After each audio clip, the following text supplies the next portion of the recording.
Assalamualaikum warahmatullahi wabarakatuh. Salam sejahtera buat Sobat Lean Whitening dimanapun berada. Oke, Bim akan lanjutkan cerita Ye-Chen-nya. Tapi seperti biasa, bantu tekan tombol like dan berkomentar juga. Terima kasih sesudah dan sebelumnya. Oke, kita berada di Bab 1171 sampai bab 1175. Keesokan harinya, Ye-Chen keluar dan membeli beberapa kotak perhiasan rosewood untuk menampung pil yang akan dia berikan kepada semua orang di malam hari. Bagaimanapun, ini adalah obat yang menyelamatkan jiwa di mata semua orang, dan harus dilengkapi dengan kemasan yang lumayan. Dalam perjalanan pulang setelah membeli kotak perhiasan, Ye-Chen menerima telepon dari Chen Zekai. Begitu panggilan tersambung, Chen Zekai berkata dengan penuh semangat, "Tuan muda, kasus penggalangan dana ilegal oleh pemilik rumah tua diadili pagi ini." "Oh," Ye-Chen buru-buru bertanya, "apa yang Anda katakan?" "Betul kawan, dia divonis penjara seumur hidup dan seluruh harta kekayaannya disita untuk melunasi hutang terdakwa. Maka kini seluruh harta kekayaan atas namanya akan masuk dalam proses lelang peradilan, termasuk rumah lama yang Anda miliki. Memperhatikan." "Bagus sekali." Ye-Chen segera memerintahkan, "Chen tua, daftarkan nama Anda untuk saya ingin berpartisipasi." Chen Zekai berkata, "Jangan khawatir, Tuan muda, saya sudah mendaftar di nama supir. Lagi pula kamu dan orang tuamu pernah tinggal di rumah itu. Jika namamu muncul lagi di daftar penawar, aku takut ada yang mengetahui identitasmu. Jadi aku akan mengajukan klaim sendiri. Tolong jangan-jangan salahkan aku, Ye." Chen He berkata dengan emosi, "Saya tidak memikirkan hal ini. Jadi mari kita berpartisipasi dalam pelelangan atas nama pengemudi Anda. Apapun yang terjadi, kita harus memotret rumah itu." Chen Zekai berkata sambil tersenyum, "Tuan muda, jangan khawatir, rumah tua itu sudah lama dijual. Sudah termasuk dalam lingkup bangunan lindung yang melarang pembongkaran, dan hampir tidak memiliki nilai edar. Jadi harga awal hanya 880.000 yuan. Saya rasa tidak ada orang yang akan merebutnya dari Anda. Bahkan jika ada, harganya akan menjadi 2 hingga 3 juta yuan. Pada saat itu, saya kira itu bisa dimenangkan dengan mantap." "Oke." Ye-Chen merasa lega, dan bertanya kepadanya, "Kapan pelelangan akan dimulai?" Chen Zekai menjawab, "Sementara, Senin depan akan pukul 10 pagi.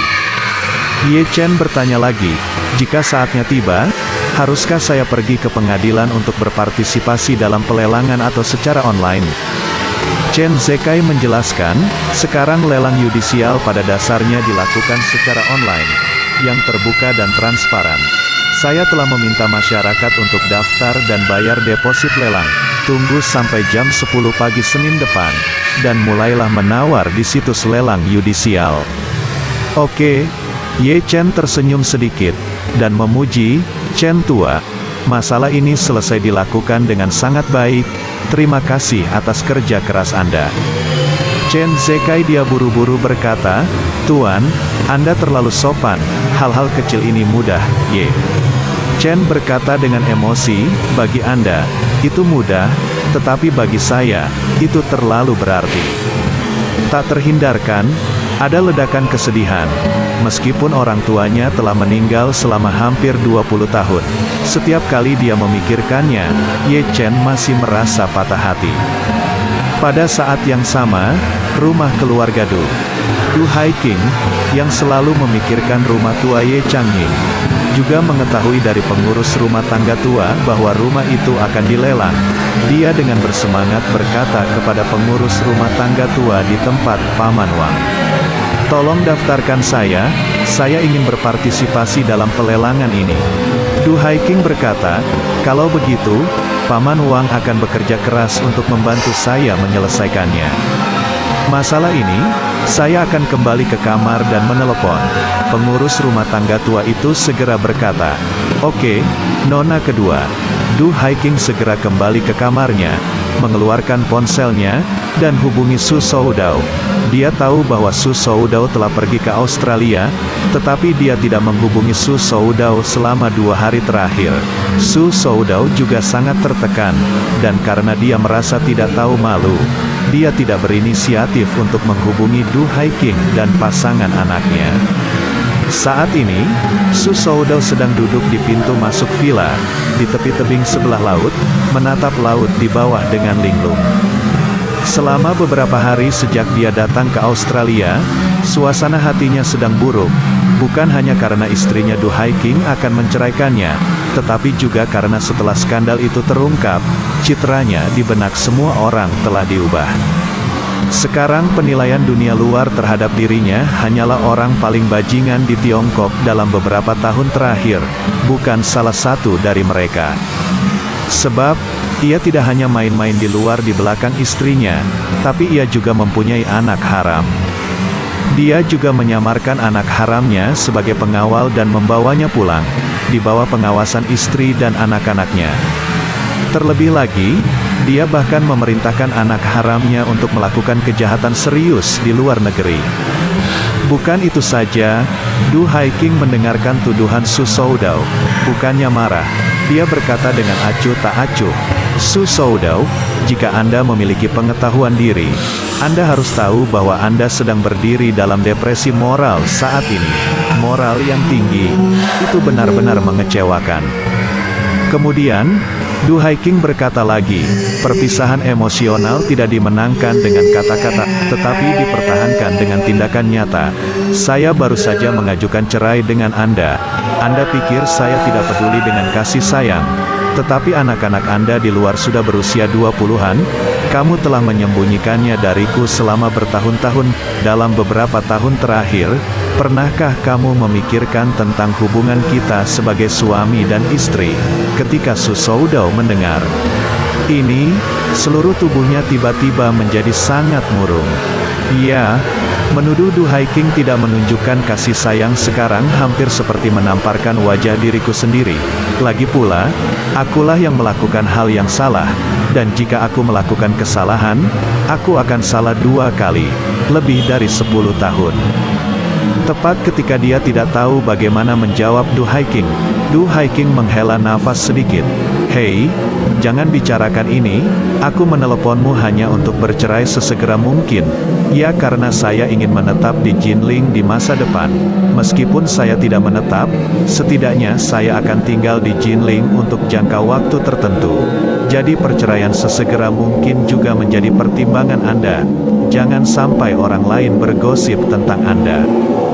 Du Haiking tidak menjelaskannya terlalu jelas, tapi Su Soudao saya sudah mengerti arti tersembunyi dari kata-katanya. Yang dimaksud Du Haiking adalah dia ingin tinggal dan menetap di Jinling. Dan jika keluarga besar di Yanjing mengetahui hal ini, semua orang akan bisa menebak mengapa dia tinggal di Jinling. Terus terang, itu karena Ye Changying. Jika Du Haiking dan Su Soudao masih menikah, maka penyelesaian Du Haiking di Jinling untuk Ye Changying memang akan mempengaruhi wajah Su Soudao sampai batas tertentu. Tapi jika pernikahannya bercerai, bagi Su Soudao, dia masih bisa menyelamatkan mukanya. Su Soudao sangat marah di dalam hatinya, tetapi dia tidak bisa mengatakan apapun untuk mengkritik atau menolak. Dia dengan jelas menyadari di dalam hatinya bahwa dia tidak lagi memiliki kemungkinan untuk membawa Du Haiking kembali. Wanita ini bertekad untuk menceraikannya. Memikirkan hal ini, dia semakin membenci Ye Changying. Ye Changying, bajingan itu, benar-benar masih hidup. Dia sudah mati selama bertahun-tahun, dan dia masih memiliki pengaruh besar pada Du Haiking. Di mata Du Haiking, orang yang telah mati selama lebih dari 20 tahun ini sangat berarti. Lebih penting dariku, Du Haiking di ujung telepon tidak mendengar jawaban Su Soudao untuk waktu yang lama. Jadi dia terus berkata, bagaimanapun, suami dan istri masih menikah. Mari kita berkumpul dan putus naik. Su Soudao terdiam beberapa saat, lalu menarik napas dalam-dalam. Hei, kau juga mengatakannya. Lagi pula, ini adalah suami istri, dan mereka sudah menjadi pasangan selama bertahun-tahun. Ayo pergi, Du Haiking bersenandung. dan berkata, "Hubungi saya kapan saja Anda memikirkannya." Semua departemen di Yanjing terlibat. Kami berdua tidak perlu bercerai. Selama kami berkoordinasi dengan baik, kami akan mengirimkan pengacara akan menangani masalah ini. Oke, Su Soudo berkata, "Setelah memikirkannya, saya akan menghubungi Anda sesegera mungkin." Oke, ayo kita lakukan dulu. Sore, Ye Chen makan siang di pulang, dan hendak keluar dengan ramuan yang telah dimurnikannya. Karena dia berjanji pada Qin Aoswei untuk datang ke rumahnya untuk memberinya bimbingan sebelumnya, Ye Chen menyediakan ruang untuk sore hari sebelumnya, untuk membawa ramuan itu dengan nyaman. Dia berkata kepada ayah mertuanya Xiao Changkun, "Ayah, apakah kamu punya rencana untuk sore ini?" Xiao Changkun berkata sambil tersenyum, "Saya akan pergi ke asosiasi lukisan dan kaligrafi di sore hari. Makan malam." Ye Chen mengangguk dan berkata, "Kalau begitu, kamu harus minum malam ini." "Iya," Xiao Changkun berkata sambil tersenyum, "Kamu harus minum sebanyak yang kamu mau. Ada apa?" Ye Chen berkata, "Oh, benar, ada yang harus aku lakukan di sore hari. Jika itu nyaman untuk kamu, ayah, tolong kendarai mobil untukku di sore hari." Xiao Changkun menyerahkan kunci mobil kepada Marvin Ye tanpa ragu-ragu, dan berkata, "Apa ketidaknyamanannya, kamu dapat mengambilnya dan mengendarainya. Aku hanya ingin minum di malam hari. Jika saya ingin mengemudi, saya harus mencari sopir pengganti. Jauh lebih nyaman untuk naik taksi." Ye Chen mengangguk, dan mengambil kunci mobil. "Waktu yang tersisa untukmu." "Hampir habis. Saya belum pernah melihatnya meminum obat tradisional Tiongkok yang dia masak, dan bahkan lebih mustahil lagi untuk bersentuhan dengan Aristolochia." Wang Dongsui berkata lagi, "Setelah transplantasi ginjal operasi terakhir kali, kondisi fisiknya dia umumnya sehat dan menderita diabetes yang relatif ringan. Jadi dia telah mengonsumsi tablet pelepasan berkelanjutan metformin. Tetapi obat ini sangat aman untuk ginjal, dan kecil kemungkinannya menyebabkan gagal ginjal akut." Direktur Chen mengangguk. Berkata, "Aristolochia yang saya sebutkan tadi hanya untuk memberi contoh. Tetapi ramuan yang dapat menyebabkan gagal ginjal akut jauh lebih dari sekadar Aristolochia, dan ada banyak bahan kimia dan senyawa organik. Ia memiliki fungsi ginjal yang bagus, toksisitas." Wang Dongsui bertanya, "Direktur Chen, apakah ada cara untuk mengetahui mengapa ayah saya menderita gagal ginjal akut?" Direktur Chen berkata, "Darah ayahmu, urin saya telah mengirimkan semua cairan ke laboratorium untuk diperiksa. Tetapi serangkaian tes ini sangat merepotkan, dan saya khawatir akan sulit untuk menemukan hasil yang pasti untuk sementara waktu." Dia berkata, "Dong Wang, tugas yang paling mendesak sekarang adalah bukan mencari tahu penyebabnya, gagal ginjal ayahmu, tetapi untuk menyelesaikan masalah sumber ginjal sesegera mungkin. Itu yang paling penting." Wang Dongsui menghela nafas tak berdaya, dan berkata dengan sedih, "Saya telah menaikkan harga hingga 100% pagi ini. Puluhan juta RMB, tetapi ayah saya memiliki darah reh negatif, dan yang ini saja telah memblokir lebih dari 99% sumber ginjal." Direktur Chen mengangguk, dan berkata dengan serius, "Wang Dong, situasi saya saat ini benar-benar tidak berdaya, dan saya telah mengerahkan teman-teman saya untuk membantu Anda mencari tahu di seluruh negeri, tetapi masih belum ada kabar." Berbicara tentang ini, Direktur Chen menghela nafas dan berkata dengan suara rendah, "Wang Dong, saya menyarankan Anda untuk menjaga mental siap." Wang Dongsui terdiam beberapa saat, mengangguk sedikit, dan berkata dengan lemah, "Terima kasih, Direktur Chen, saya mengerti, saya akan memikirkan cara." "Oke." Direktur Chen menghibur, "Tapi jangan aku terlalu pesimis. Aku sudah bertahun-tahun menjadi dokter, dan aku sudah melihat dan mendengar banyak mukjizat, banyak di antaranya yang masih belum bisa kupahami.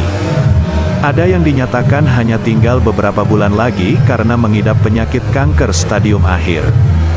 Harapan hidup, Namun setelah keluar dari rumah sakit, ia mampu menghadapi kehidupan masa depannya dengan sangat optimis, bahkan menghabiskan setiap hari seolah-olah itu adalah hari terakhirnya. Sebaliknya, orang tersebut bertahan selama 3, 5, atau bahkan 10 tahun. Bukan saja sel-sel kankernya tidak berkembang lebih jauh, tapi mereka tampaknya merasakan semacam kekuatan dan mulai mundur sepenuhnya. Ada juga kasus yang sangat ajaib yang terjadi di Rumah Sakit Rakyat Jinling kami. Seorang pasien dengan penyakit tinggi paraplegia tiba-tiba dia segera sembuh. Wang Dongsui mengira Direktur Chen sedang menghiburnya, jadi dia mengangguk ringan, tetapi dia tidak berpikir keajaiban seperti itu mungkin terjadi sama sekali. Jadi menurutnya, satu-satunya solusi saat ini adalah mencari sumber ginjal. Selain itu, tidak ada cara lain. Keluar dari kantor Direktur Chen, Wang Dongsui berjalan menuju bangsal dengan sangat sedih. Ia benar-benar tidak menyangka kondisi ayahnya sudah terpuruk sedemikian rupa, dan akan semakin cepat lagi. Periode jendela 20 hari tiba-tiba menjadi 15 hari. Masih belum diketahui apakah window period ini akan terus diperpendek besok atau lusa. Setelah berjalan beberapa meter, dia tiba-tiba menerima telepon dari Ye Chen. Saat ini, Ye Chen sedang dalam perjalanan ke rumah Qin Gang. Teringat bahwa Wang Dongsui belum memberinya jawaban pasti, jadi dia meneleponnya untuk menanyakan apakah dia punya waktu malam ini. Begitu telepon tersambung, Wang Dongsui berkata dengan hormat, "Tuan muda, apa perintah Anda?" Ye Chen berkata sambil tersenyum, "Saya tidak punya instruksi apapun, hanya saja yang saya katakan kemarin. Apakah Anda ada waktu luang malam ini? Jika Anda ada waktu luang, datanglah ke rumah Tuan Qin untuk berkumpul. Selamat Tahun Baru Imlek, Anda semua datang menemui saya di rumah. Tetapi saya belum pernah ke sini sejak Tahun Baru Imlek. Sekarang, saya tidak pernah mengundang semua orang untuk makan bersama. Saya sangat menyesal." Wang Dongsui memaksakan senyum dan berkata, "Tuan, kenapa kamu begitu sopan padaku?" Ye Chen berkata sambil tersenyum, Ini bukan tentang bersikap sopan. Ini tentang timbal balik aku menyiapkan hadiah kecil untuk semua orang. Itu tidak berarti banyak. Itu hanya bantuan kecil. Jika Anda punya waktu, datang dan duduk. Jika tidak waktu tidak masalah, saya akan mengirimkan hadiahnya nanti." Setelah mendengar ini, Wang Dongsui buru-buru berkata, "Guru, bagaimana Anda bisa merendahkan diri untuk memberi saya sesuatu? Bagaimana kalau, beri aku waktu tempatnya, aku pasti akan pergi ke sana pada malam hari." Walter tiba-tiba menegangkan hati Wang Dongsui, dan rasa penindasan yang kuat itu membuatnya merasa seperti akan mati lemas. Meskipun ia tidak menyukai dan bahkan membenci lamaran Walter kepadanya, ia juga tahu betul di dalam hatinya bahwa sumber ginjal yang ditemukan Walter di Amerika adalah satu-satunya sumber ginjal yang ia tahu selama ini yang cocok dengan tipe ayahnya. Tidak ada lagi. Jika sumber ginjal ini benar-benar dibeli oleh orang lain, maka saya akan kehilangan harapan sama sekali. Wang Dongsui belajar di Amerika Serikat saat itu, jadi dia sangat paham dengan situasi di Amerika Serikat. Dibandingkan dengan Tiongkok, keseluruhan supremasi hukum di Amerika Serikat relatif longgar. Tidak hanya senjata api dan obat-obatan terlarang yang merajalela, bahkan perdagangan organ tubuh manusia pun tidak ada kendalinya sama sekali. Jika seseorang ingin menjual ginjalnya, bahkan di rumah sakit hewan di Amerika, dia bisa menyelesaikan operasi pengangkatan ginjalnya, semuanya sangat mudah. Artinya, jika pendonor menemukan penjual yang cocok, dia bisa menjual ginjalnya hampir dalam 1 kali makan. Setelah ginjal diambil, ginjal tersebut akan segera dikirimkan ke pembeli dengan cara tercepat. Kalau begitu, saya tidak akan punya kesempatan. Tapi Wang Dongsui masih belum bisa mengambil keputusan. Lagi pula, harga yang harus dibayar untuk meninggalkan sumber ginjal ini untuk ayahnya terlalu mahal. Bahkan begitu besar sehingga Anda harus mengorbankan segalanya sendiri. Kesucian seseorang, karirnya sendiri, moralitasnya sendiri, dan bahkan kehidupannya sendiri. Melihat perjuangannya, Walter sengaja tersenyum, dan berkata dengan serius, "Dong Sui, karena sangat sulit bagimu untuk mengambil keputusan, lupakan saja, dan jangan mempersulit dirimu sendiri lagi. Saya akan memberitahu pihak lain bahwa saya tidak melakukannya, tidak menginginkan ginjal ini. Sekarang, biarkan dia menjualnya ke Perancis, agar kamu tidak terlalu kesusahan dan sedih. Bagaimana menurutmu?" Begitu dia selesai berbicara, Walter mengeluarkan ponselnya. Wang Dongsui berseru hampir tanpa sadar, "Jangan, Walter, jangan." Walter bertanya sambil tersenyum, "Apa, kamu berubah pikiran?" Setelah berbicara, Walter melanjutkan dengan wajah serius, "Dongsui, sebenarnya aku memberi kamu kondisinya sangat bagus. Kamu tidak perlu terlalu kontradiktif. Persembahkan 10 tahun masa mudamu untukku. Dan yang kuberikan padamu sebagai imbalannya adalah kamu tidak bisa mendapatkannya kembali dalam 20 atau bahkan 30 tahun. Dan Anda tidak akan bisa mendapatkannya dalam 10 tahun. Anda baru berusia 30-an. Dan ada banyak peluang untuk memulai hidup Anda lagi dengan banyak uang. Adapun anak-anak yang Anda lahirkan untuk saya di 10 tahun terakhir, jika menurutmu itu akan menjadi bebanmu di masa depan, maka aku bisa membawa mereka semua kembali ke Amerika untuk membesarkan mereka. Dengan cara ini, 10 tahun kemudian, kamu akan menjadi wanita lajang yang bernilai ratusan jutaan, atau bahkan miliaran. Dalam kata-kata Anda orang Tionghoa, Anda adalah tipikal Raja Berlian 5. Pada saat itu, banyak pria muda dan tampan berusia awal 20-an yang akan berlutut dan menjilat di sisi Anda seperti anjing.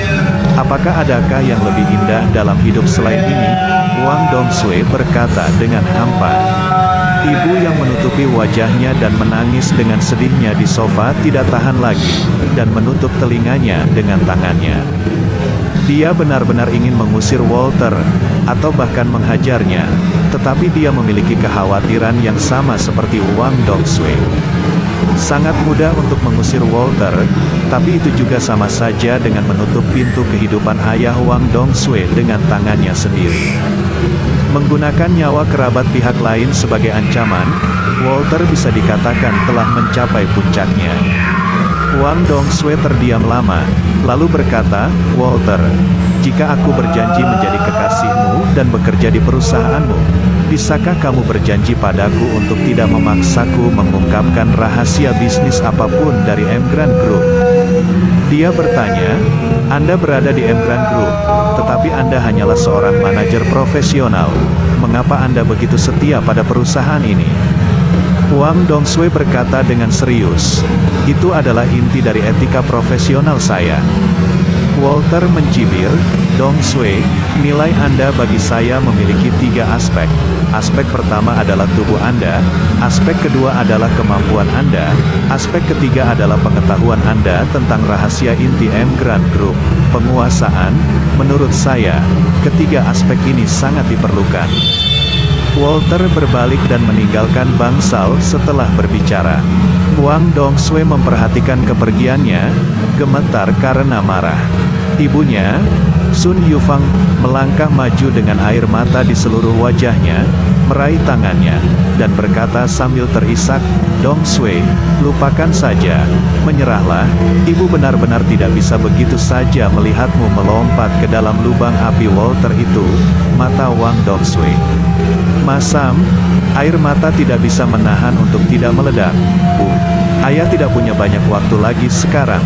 Jika kamu tidak bisa mendapatkan sumber ginjal ini dalam waktu setengah bulan, mungkin, Sun." Yufang menepuk tangannya beberapa kali.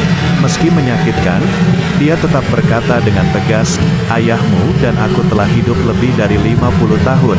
Dalam 50 tahun terakhir, kami telah menjalani kehidupan yang memuaskan, bahagia, dan sejahtera. Saya juga sangat puas. Jika ayahmu pergi begitu saja, saya tidak akan memiliki penyesalan di hati saya. Lagi pula, kami berdua telah mencoba yang terbaik."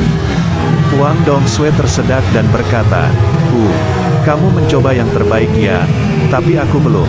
Jika aku berjanji pada Walter, hidup ayah akan terus berlanjut. Jika aku menyerah kali ini, aku mungkin akan selalu hidup dalam rasa bersalah dan tidak bisa melepaskan diri selama beberapa dekade yang akan datang. Kemungkinan besar aku tidak akan pernah memaafkan diriku sendiri dalam hidup ini.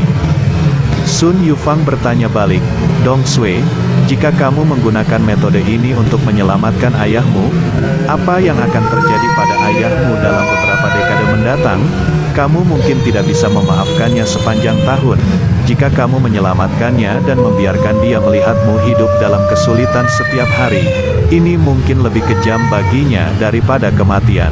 Wang Dongsui ragu-ragu sejenak, dia menghela nafas berat, dan berkata, Hei, Bu, biarkan aku memikirkan masalah ini lagi. Masih ada 24 jam lagi, aku akan memikirkannya baik-baik. Sun Yufang ingin mengatakan sesuatu, tapi dia menelan ludahnya. Saat ini, dia tidak ingin membimbing Wang Dongsui untuk mengambil keputusan terlalu banyak. Lagi pula, tidak peduli bagaimana dia memilih hal semacam ini, akan ada rasa sakit di baliknya. Ketika Ye Chen datang ke rumah Qin Gang, tamu lainnya belum datang. Waktu makan malam sudah jam 7 sore, saat ini belum sampai jam 2 siang.